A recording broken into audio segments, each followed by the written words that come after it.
All right, Hans Thomas, FightHype.com. Here to bring you the boxing, my guy. How you feeling? I'm good, man. How you? No complaints, man. I'm just chilling, man. So, gotta ask you, everybody was expecting, was waiting for Crawford to make his announcement. Now he's fighting Matchroom at 154 pounds. Was this fight ever in the works for you guys, or did it just kind of come about randomly? I would say, I would say it came by randomly because we was looking for Zoo and Fundora winner. And it is what it is. Obviously they tried to shut the door on us about that. And another one open, so we fight Mazadov for the WBA title and doing the same thing we did at 47. We get one title and collect the rest. So is that the goal, to become undisputed, or? Exactly. We don't get in this to play around, When we determined to be the champion, not just a belt holder. Be the champion, be the man. So that's been the motto since day one, and why stop it now? So if that is the goal, actually, do you think it's a little bit, I don't know, I guess weird that people are still mentioning Boots, Turkey Al-Sheikh, hopefully I said his name correctly, he's mentioning Boots, but do you think it's weird because he's at 47, he doesn't hold the belt? No, I think, Boots does hold the belt at 147. He got the IPF. I mean 54. He's a big guy, and I think that, they probably looking at him to move up to 54 because 47 kind of like languishing now. It's not a hot division anymore right now. So, and with his stature, he probably could carry the 154 pounds. Plus, everybody wants to see Crawford get beat, and they think this guy got all the skills and the talent to beat him. So it's a intriguing fight. Like I say, young, he got speed, he got, dynamic speed, he got flashy moves. So, definitely looking for a challenge for Crawford. And I think it'll be a great fight, but when it happens, if it happens, we're going to beat the daylights out of him.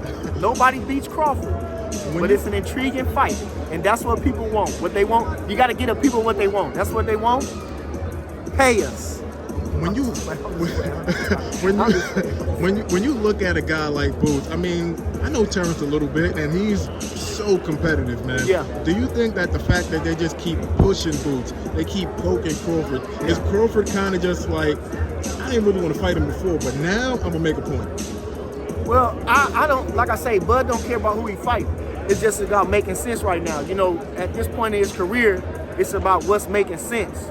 And again, nobody has, this is the first time an entity, now it's two now, because Matchroom, I guess, and now Turkey Al-Sheikh, they the only guys that mention a fight with Bud, or with Boots, It's growing, it's gaining traction, It's an attractive fight, so like I say, but beforehand, nobody never offers the fight, so, or it's not even in the cards.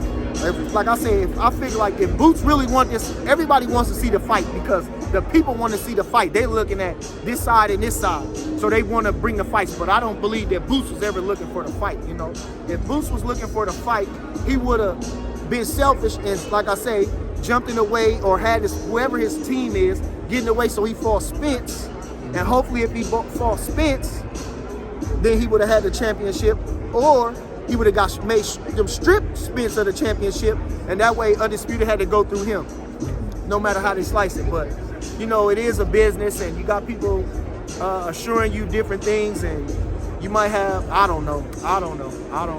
When you look at Boots, though, just using your eye test, is he the number one guy in terms of, and I know you don't think he'll beat Crawford, but do you think he's Crawford's toughest test? Harder than Matchroom, harder than Fundora, harder than Jamal, Canelo? Do you think it's Boots that's his hardest test?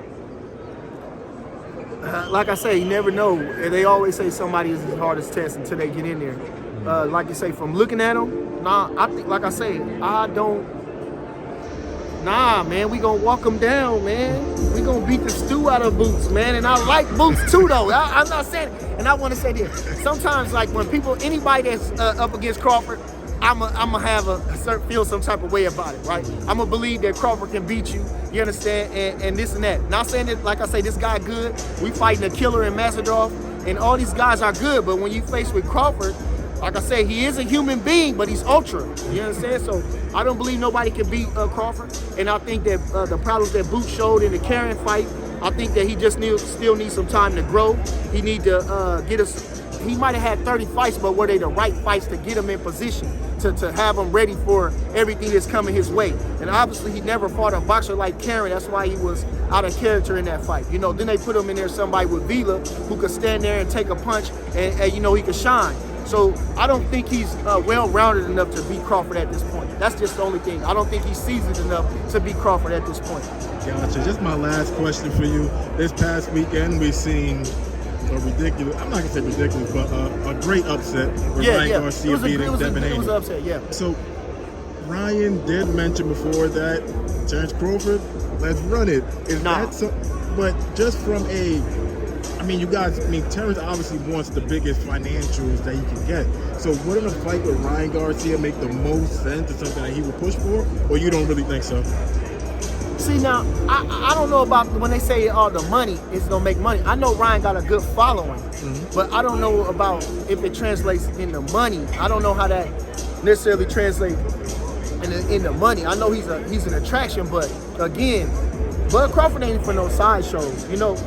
So a guy like, that's why Devin took that fight, because he was trying to more boost his following up maybe, or try to solidify it more with a guy like Ryan who seemed to have the his skill set seemed beatable, you know. But for a guy like Crawford, nah, you know. And like I say, we at 54. He trying to go to 47, so we at 54. He said he'd go to 54 to fight Fundora, so I would assume. Who said that? Ryan actually. He said what? He said he'd go to 54 to fight Fundora. Oh, see, yeah.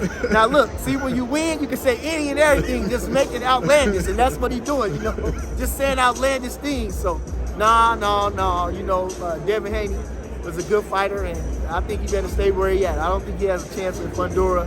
I don't think he has a chance. Definitely don't have a chance with Crawford, you know.